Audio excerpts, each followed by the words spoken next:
उन्होंने जल्दी से पूछा, क्या हुआ? उनके बेटे ने फिर जो उन्हें बताया उसे सुन कादर का दिल हिल गया। उनके बेटे ने उन्हें बताया कि पिछले कुछ रोज से क्लास के 4 लड़के हर रोज उसके साथ, अगर किसी से पूछा जाए कि बॉलीवुड में कितने खान हैं, तो उसके जहन में आएगा 3, शाहरुख खान, सलमान खान और आमिर खान। लेकिन मैं आपसे कह रहा हूं कि बॉलीवुड में एक और चौथे खान भी हैं, जिन्हें पहला खान कहा जाता है। आज मैं आपके लिए बॉलीवुड के फर्स्ट खान कहे जाने वाले मशहूर एक्टर राइटर कादर खान की ज़िंदगी की पूरी कहानी लेकर आया हूँ। कादर खान का जन्म 22 अक्टूबर सन 1937 को अफ़गानिस्तान के काबुल में हुआ। कादर के अब्बू अब्दुल रहमान खान एक अफ़गानी पठान थे और बगल की एक मस्जिद में मौलवी थे। कादर की अम्मी इकबाल बेगम एक पश्तून थी और घर संभालती थी। कादर ने अपनी पूरी ज़िंदगी अफ़गानिस्तान में ही गुजार ली होती, लेकिन उनके भारत आने की वजह भी बड़ी दिलचस्प है। दरअसल कादर के पहले उनके वालिदैन की 3 औलादें हुईं, फजल, शम्स और हबीब, तीनों बेटे। मगर 8 साल की उम्र तक पहुँचते पहुँचते तीनों की मौत हो गई। इससे उनके अम्मी अब्बू के मन में ये डर आ गया कि कहीं कादर के साथ भी ऐसा ना हो जाए। इसीलिए कादर के पैदा होने के बाद से ही उनकी अम्मी कादर के अब्बू से ये रट लगा रही थी कि यहाँ से चलिए, यहाँ से चलिए, यहाँ से चलिए, क्योंकि उनकी अम्मी को लगता था कि यहाँ की ज़मीन खराब है, यहाँ कोई शाप है। तो आखिरकार साल 1942 में जब कादर तकरीबन 5 साल के थे, उनके अम्मी अब्बू उन्हें लेकर अफ़गानिस्तान के काबुल से हिंदुस्तान के बम्बई आ गए। लेकिन यहाँ तो हालात और ख़राब हो गए, क्योंकि जैसे तैसे भी काबुल में अपनी ज़मीन जायदाद थी, बम्बई में तो कुछ नहीं। आलम यह हो गया कि कमाठीपुरा, जो कि बम्बई का सबसे मशहूर रेड लाइट एरिया है, वहाँ के एक बहुत ही छोटे से कमरे में बामुश्किल कादर के परिवार को रहने को ठौर मिला। कमाठीपुरा में आप कल्पना कर सकते हैं वहाँ रहना कैसा हो सकता है। तभी तो कादर के मुताबिक एक गली में वेश्यावृत्ति होती थी, दूसरी गली में हफ्ता वसूली होती थी और तीसरे में खून होता था। और ऐसे माहौल में कादर की परवरिश हुई। हाल तब और बुरे हो गए जब इन हालातों में उनके अम्मी अब्बू में अनबन होने लगी। ये अनबन धीरे धीरे इतनी बढ़ गई कि तलाक हो गया। तलाक के बाद कादर के अब्बू ने उनको बहुत समझाया, मनाया कि वो उनके साथ रहें, मगर कादर ने अपनी अम्मी के साथ ही रहने का फ़ैसला किया। मगर ये राह आसान नहीं होने वाली थी, क्योंकि कादर के नाना ने ज़बरदस्ती कादर की अम्मी की दूसरी शादी करवा दी। कादर को सौतेले अब्बू मिल गए। कादर के मुताबिक उनके सौतेले अब्बू बेहद ही दुष्ट, गलीच और दिल के काले इंसान थे। उनकी अम्मी को मारते, कादर को मारते, खुद तो कोई काम धंधा करते नहीं थे, कौड़ी तक न कमाते थे और कादर से कहते कि वो पैसे लाएं। उनके इतना तंगवा देने के कारण ही कादर थोड़ी दूरी पर बनी मस्जिद के पास नमाज के वक्त भीख मांगने के लिए बैठने लगे। सौतेले अब्बू कादर पर यह भी दबाव बनाते कि वो अपने असली अब्बू से पैसे मांग कर लाएं।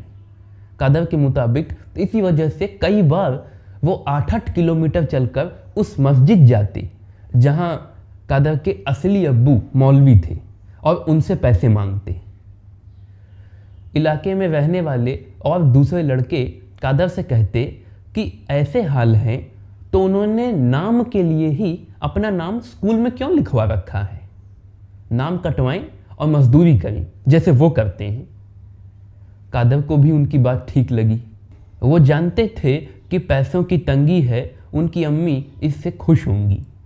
इसलिए वो उन लड़कों के साथ मजदूरी करने जाने लगी। कुछ दिन गुजरे। एक दिन बस मजदूरी के लिए जा रहे थे कि उनकी अम्मी ने उनका हाथ पकड़ लिया और डबडबाई आंखों से बोली, कद्दू, अगर तुम मजदूरी ही करते रहोगे तो ज़िंदगी भर सिर्फ 2-3 रुपए से ज़्यादा नहीं कमा पाओगे। अगर तुम वाकई में पैसे कमाना चाहते हो, मुझे खुश करना चाहते हो, परिवार की मदद करना चाहते हो, बड़े आदमी बनना चाहते हो, तो तालीम हासिल करो, पढ़ो, बाकी मुश्किलें मुझ पर छोड़ दो। अम्मी की इस बात का कादर के दिल पर गहरा असर पड़ा और उन्होंने फिर से स्कूल में पढ़ना शुरू कर दिया। उनके सौतेले अब्बू द्वारा खड़ी की जाने वाली परेशानियों से जब वो बहुत तनाव में आ जाते तो मन को राहत पहुंचाने के लिए एक बड़ी विचित्र सी हरकत करते। कादर के घर से थोड़ी ही दूरी पर एक यहूदी कब्रिस्तान था।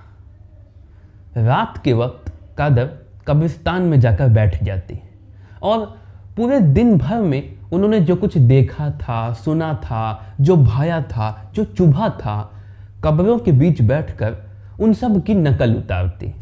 एक रात इसी में मशगूल थे कि अचानक उनके चेहरे पर टॉर्च का फोकस पड़ा। जब फोकस बंद हुआ तो उन्होंने देखा सामने एक ऊंचा सा आदमी खड़ा है। उसने पूछा, ये तुम हर रात को यहाँ क्या करते रहते हो? पिछली कुछ रातों से देख रहा हूँ। कादर ने जब उसे वजह बताई तो उसने कादर से कहा, थिएटर में काम करोगे? दरअसल उस शख्स का नाम था अशरफ खान। उस ज़माने के फिल्म एक्टर थे और पूरी बम्बई में अपने थिएटर शोज़ के लिए जाने जाते थे। मगर कादर को मालूम नहीं था कि ये थिएटर क्या होता है। अशरफ खान ने कहा, जो तुम यहाँ कर रहे हो यही करना है, करोगे? कादर को इसमें बहुत मज़ा आता था। उन्होंने झट से हाँ कर दिया और इस तरह 12-13 साल की उम्र में ही कादर खान रंगमंच का हिस्सा बन गए।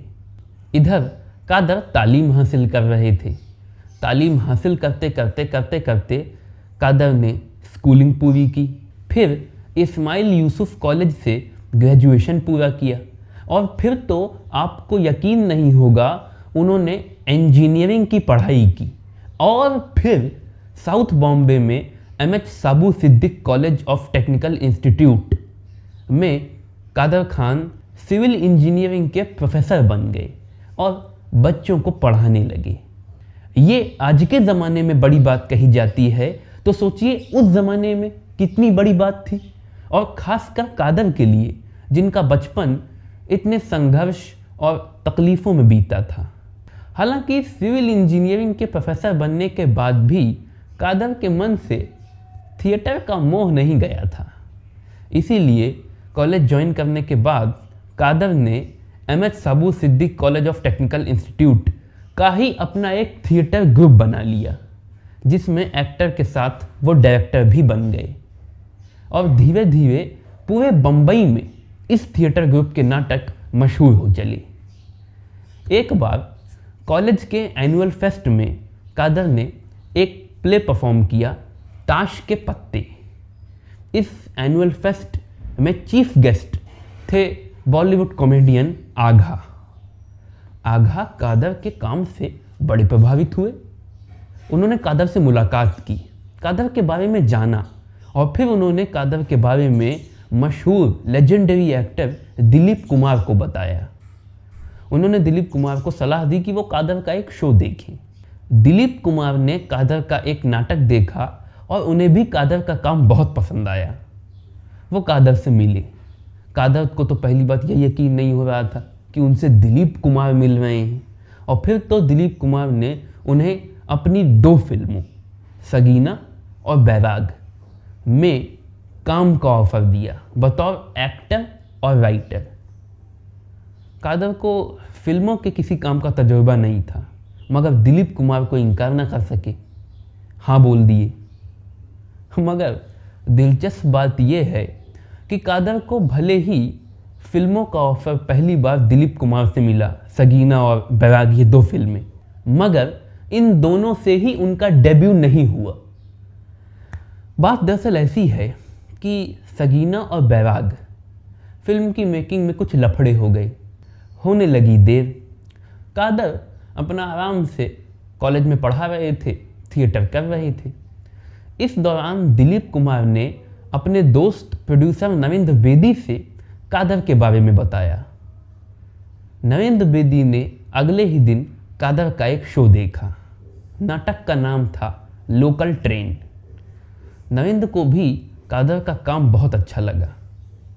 उनकी एक्टिंग राइटिंग से वो बहुत प्रभावित हुए। अगले दिन जब कादर कॉलेज जा रहे थे पढ़ाने के लिए, उनके बगल एक काले रंग की कार आकर खड़ी हुई।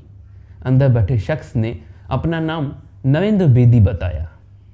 नरेंद्र बेदी ने कादर से पूछा कि क्या वो उनकी अगली फिल्म जवानी दीवानी की स्क्रिप्ट और डायलॉग लिख सकते हैं। कादर ने कहा कि उन्हें फिल्म लिखने का कोई तजुर्बा नहीं। नरेंद्र ने कहा वो जैसे नाटक की लिखते हैं वैसे लिख दें।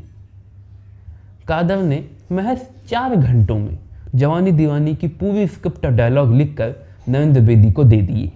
नरेंद्र इतना खुश हुए कि उन्होंने कादर को 1500 रुपये दिए। 1500 रुपये। उस वक्त बतौर प्रोफेसर कादर की सैलरी 350 रुपये थी और यकायक लप से 1500 मिल गए। वाह, कादर को यकीन नहीं हुआ। ये तो था बतौर राइटर डेब्यू। बतौर एक्टर कादर का डेब्यू करवाया मशहूर डायरेक्टर यश चोपड़ा ने।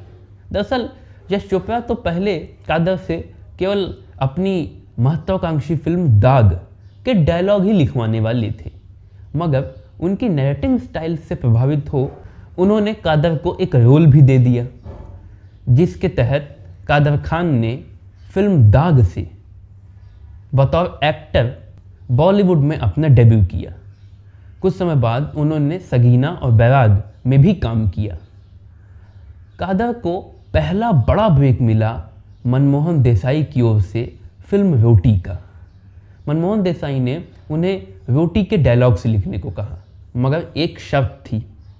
मनमोहन देसाई के मुताबिक अगर उन्हें डायलॉग नहीं पसंद आए तो वो कादर के सामने ही पन्नों को नाली में बहा देंगे, लेकिन अगर उन्हें पसंद आ गए तो कादर को इतना देंगे जितना उन्होंने कल्पना भी न की होगी। कादर ने डायलॉग्स लिखे और मनमोहन देसाई को खूब भा गए। बस फिर क्या था, मनमोहन देसाई ने कादर खान को 2 सोने के कड़े, एक बहुत बड़ा जापानी टेक्नोलॉजी का टीवी उस जमाने में और 1,21,000 रुपये दिए। 1,21,000 रुपये उस जमाने में गिने चुने एक्टर्स को मिलते थे, राइटर्स की तो बात छोड़िए। रोटी के रिलीज होने के बाद बॉलीवुड में कादर खान का कैरियर ऐसा उड़ा कि फिर पीछे बहुत कुछ छूट गया। कादर पूरी तरह से बॉलीवुड के हो गए। इसके बाद 70 के दशक में कादर खान ने गुप्त ज्ञान, गूंज, दिल दीवाना, अनाड़ी, महाचोर, चोर सिपाही, ज़माने से पूछो, चौकी नंबर 11, लूटमार, शालीमार, ज्योति बने ज्वाला, अदालत, अगर, मुक्ति, परवरिश और अब्दुल्ला जैसी कई फिल्मों में काम किया बतौर एक्टर और राइटर। कादर खान के बारे में एक दिलचस्प बात यह कही जाती है कि बॉलीवुड के angry young man Amitabh Bachchan के करियर को बनाने में कादर खान ने एक महनीय भूमिका निभाई है, वरना अमिताभ बच्चन के करियर को बनाने का सारा क्रेडिट सलीम जावेद को दिया जाता है, जिन्होंने शोले, जंजीर, दीवार, त्रिशूल जैसी कुछ फिल्में अमिताभ बच्चन के लिए लिखी। लेकिन कादर खान ने भी अमिताभ बच्चन के लिए कुछ बेहद फाइन फिल्में लिखी, जैसे मिस्टर नटवरलाल, 2 और 2 5, मुकद्दर का सिकंदर, लावारिस, शराबी, सुहाग, नसीब, याराना, कुली। इन सारी फिल्मों ने अमिताभ के कैरियर को ऊंचा बनाने में एक बड़ा योगदान दिया, लेकिन कादर खान को ये क्रेडिट नहीं मिलता। कई फिल्म जर्नलिस्ट के मुताबिक इसकी वजह खुद कादर खान है। दरअसल उनका कहना है कि राइटर कादर खान एक्टर कादर खान के पीछे छुप गया, और ये कादर खान के पूरे करियर में भी है। राइटर कादर खान एक्टर कादर खान के पीछे छुप गया। बहुत से लोग आज भी जानते ही नहीं कि कादर खान इतने बढ़िया राइटर थे, इतने कमाल कमाल के स्क्रिप्ट और डायलॉग लिखा करते थे। इसी वजह से राइटर के तौर पर कादर खान उतना मशहूर नहीं हो पाए जितना एक्टर के तौर पे। एक्टिंग की बात करें तो कादर खान की सबसे बड़ी क्वालिटी थी स्विचिंग टू द रोल्स, माने किसी भी जनरे किसी भी तरह के किरदार में वो एकदम फिट बैठ जाते थे। वैसे कादर को विलेनियस रोल्स करना पसंद था, खलनायक बनना पसंद था। उन्होंने बहुत सी फिल्मों में खलनायक के किरदार निभाए भी, लेकिन एक दिन एक ऐसी घटना घट गई कि फिर उनका मन बदल गया। दरअसल एक शाम जब वो घर में ही मौजूद थे, उनका बेटा स्कूल से आया। उसके कपड़े फटे चिथड़े थे, हाथ मुंह पे चोट के निशान थे। कादर घबरा गए। उन्होंने जल्दी से पूछा, क्या हुआ? उनके बेटे ने फिर जो उन्हें बताया, उसे सुन कादर का दिल हिल गया। उनके बेटे ने उन्हें बताया कि पिछले कुछ रोज से क्लास के 4 लड़के हर रोज उसके साथ एक भद्दा मजाक करते हैं। मजाक क्या, चिढ़ाते हैं। कहते हैं कि इनके अब्बू फिल्म की शुरुआत में पहले लोगों को मारते हैं और फिर अंत में हीरो से मार खाकर खुद मर ही जाते हैं। हा हा हा हा हा। उसे बहुत बुरा लगता है, और उस दोपहर भी उन लोगों ने यही किया, तो वो गुस्से में उनसे उलझ पड़ा। तो फिर हुई मारपीट के ये निशान हैं। कादर के मुताबिक उन्होंने सोचा कि उनके इन विलेनियस रोल्स का उनके बच्चों पर असर पड़ रहा है, क्या पता आगे भी पड़े। कादर के मुताबिक उसी दिन उन्होंने कसद कर ली और इसके बाद फिर कभी विलेनियस रोल्स नहीं किए। इसके बाद फिल्म हिम्मत वाला से कादर ने कॉमेडी में कदम रखा और इस जोनर में वो बेहद सफल हुए। वैसे 80 के दशक में एक ऐसी घटना घटी जिससे कादर खान बॉलीवुड से ज़रा दूर हो गए। इसकी वजह थे अमिताभ बच्चन। दरअसल पिछले कुछ सालों से अमिताभ बच्चन और कादर खान के बीच बहुत अच्छी यारी थी। इसी यारी के हक से कादर खान ने अमिताभ को सियासत में जाने से मना किया था, मगर अमिताभ सियासत में शामिल हो गए। कादर के मुताबिक सियासत में शामिल होने के बाद अमिताभ के सिर पर गुरूर चढ़ गया। कादर के मुताबिक उन्होंने अमिताभ को सरजी नहीं कहा, अमित कह दिया। सिर्फ इतनी सी बात पर अमिताभ कादर से इतना भड़क गए कि उन्होंने कादर खान से दोस्ती तोड़ ली। सालों तक उन्होंने उनसे बात तक नहीं की। इसके अलावा कादर खान के मुताबिक अमिताभ बच्चन ने उनका करियर खराब करने की भी कोशिश की। आज का अर्जुन, अग्निपथ, गंगा जमुना सरस्वती, इन सारी फिल्मों को वो लिख रहे थे, मगर अमिताभ ने बीच बीच फिल्मों से उन्हें निकलवा दिया। अपनी से तो निकलवाया ही, कादर जिन दूसरे डायरेक्टर्स, एक्टर्स, प्रोड्यूसर्स के साथ उनकी दूसरी फिल्मों में काम कर रहे थे, अपनी पावर पॉलिटिक्स का इस्तेमाल कर अमिताभ बच्चन ने उन बहुत सारी फिल्मों से भी कादर को बाहर निकलवा दिया। इस दौर में कादर खान ने रुख किया साउथ इंडियन प्रोडक्शन हाउसेस का, यानी दक्षिण भारत के फिल्म मेकर्स जैसे के बेपैया, टी रामानायडू, जो अपनी दक्षिण भारतीय फिल्मों का हिंदी रीमेक बनाते थे। उनके बीच कादर खान की ज़बरदस्त डिमांड होने लगी, क्योंकि कादर न सिर्फ उनकी दक्षिण भारतीय फिल्मों की स्क्रिप्ट को हिंदी में बनाते थे, साथ ही स्टोरी के कल्चर, कॉन्टेक्स्ट, बैकग्राउंड सेटिंग को भी साउथ से नॉर्थ की बना देते थे। इसलिए कादर की रीमेक स्क्रिप्ट्स ज़्यादा बेहतर होती थी। 80 के दशक में कादर खान ने मास्टर जी, धर्माधिकारी, 50-50, जानी दोस्त, हिम्मत वाला, जस्टिस चौधरी, फर्ज और कानून, सरफरोश, जियो और जीने दो, तोहफा, कैदी, हैसियत जैसी कई साउथ इंडियन फिल्मों की हिंदी रीमेक स्क्रिप्ट्स लिखी, उनमें रोल्स निभाए। इनमें से अधिकतर में हीरो जितेंद्र थे, इसी वजह से अमिताभ बच्चन के बाद जिस एक्टर के कैरियर को ऊंचा बनाने का क्रेडिट कादर खान को दिया जाता है वो है जितेंद्र। 90 के दशक में कादर खान पूरी तरह से कॉमेडी जोनर में रहे। 90 के दशक में कादर ने खासकर मशहूर एक्टर गोविंदा और डायरेक्टर डेविड धवन की फिल्मों में काम किया। बीवी नंबर 1, हीरो नंबर 1, बेटा नंबर 1, आंटी नंबर 1, अनाड़ी नंबर 1, कुली नंबर 1 जैसी ये जो पूरी एक 90 के दशक में नंबर 1 फिल्मों की सीरीज आई थी, इनमें काम किया। साथ ही दूल्हे राजा, राजा बाबू, साजन चले ससुराल, छोटे सरकार, खुददार, बड़े मियाँ छोटे मियाँ जैसी कई फिल्मों में कादर ने गोविंदा और डेविड धवन के साथ काम किया। इसीलिए अमिताभ बच्चन और जितेंद्र के बाद कादर खान को जिस एक्टर का कैरियर ऊंचा बनाने का क्रेडिट दिया जाता है वो है गोविंदा। तभी तो गोविंदा कादर खान को अपने पिता तुल्य मानते हैं।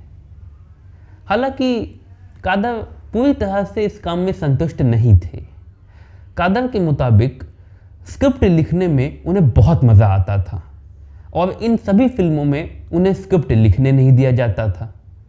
बामुश्किल इल्तिजा करने पर वो अपने डायलॉग्स खुद लिख पाते थे और उसमें भी तमाम मीन में ककहरे किए जाते थे, ऐसे नहीं वैसे, ये नहीं वो।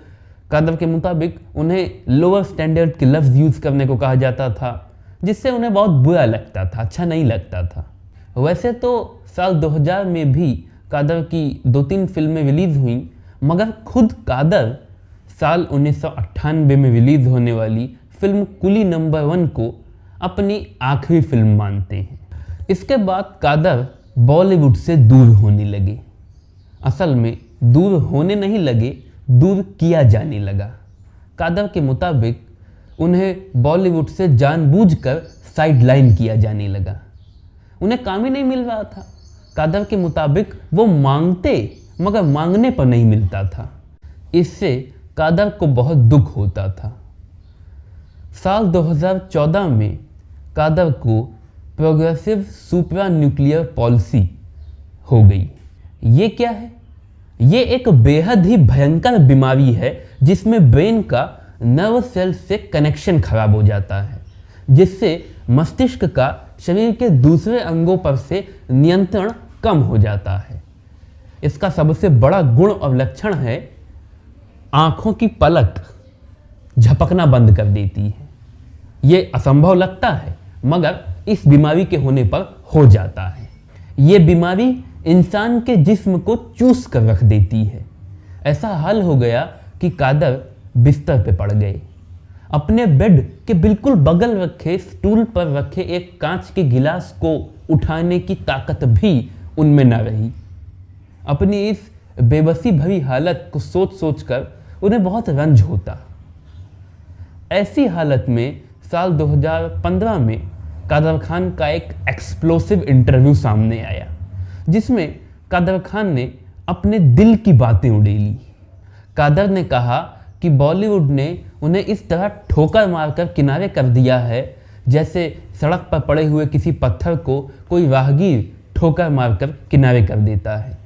कादर के मुताबिक उनके साथ वो हाल हो गया कि वो बुलाते रहे, चिल्लाते रहे, गिड़गिड़ाते रहे, मगर किसी ने उन्हें ना सुना और फिर एक दिन वो बिस्तर पे पड़ गए। ऐसे ही एक दिन ऊपर भी चले जाएंगे लेकिन बॉलीवुड को कोई फर्क नहीं पड़ेगा। ये बातें बहुत शॉकिंग थी। कुछ मीडिया रिपोर्ट्स जो बॉलीवुड की अंदरूनी गलियारों के सोर्सेस से बनाई गई, उनके मुताबिक बॉलीवुड के जो कुछ बड़े तुर्क, बड़े जायंट्स थे, उन्होंने इस इंटरव्यू की बहुत सी बातों को ज़बरदस्ती दबवा दिया। साल 2016 में कादर खान के दोनों बेटे शाहनवाज खान और कुद्दूस खान उन्हें लेकर कनाडा चले गए, जहां कादर के तीसरे बेटे सरफराज खान रहते थे। वहां भी उनका इलाज होने लगा। आखिरकार वो दिन आ गया। 31 दिसंबर साल 2018 की शाम तकरीबन 6 बजे कादर खान के सांसों की डोर टूट गई और कादर खान इस दुनिया से हमेशा के लिए रुखसत हो गए। सरफराज खान की आंखों में आंसू छलक उठते हैं जब वो याद करते हैं कि अपने आखिरी लम्हों में किस तरह अपने शरीर को हिला तक पाने की शक्ति खो चुके कादर खान उनका माथा चूमने के लिए संघर्ष कर रहे थे, दम लगा रहे थे, सर उठा रहे थे।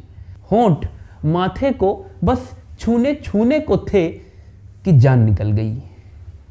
सिर तकिए पे गिर पड़ा। फरहाना फारूक और सुभाष के झा जैसे तमाम फिल्म जर्नलिस्ट कादर खान के प्रति बॉलीवुड के रवैये पर बॉलीवुड को खरी खोटी सुनाते हुए, उसको फटकार लगाते हुए और सीख देते हुए कहते हैं कि हमें अपने कलाकारों की कद्र करना सीखना होगा, क्योंकि जहाँ कलाकार की कद्र नहीं होती वहाँ कला नहीं पनपती।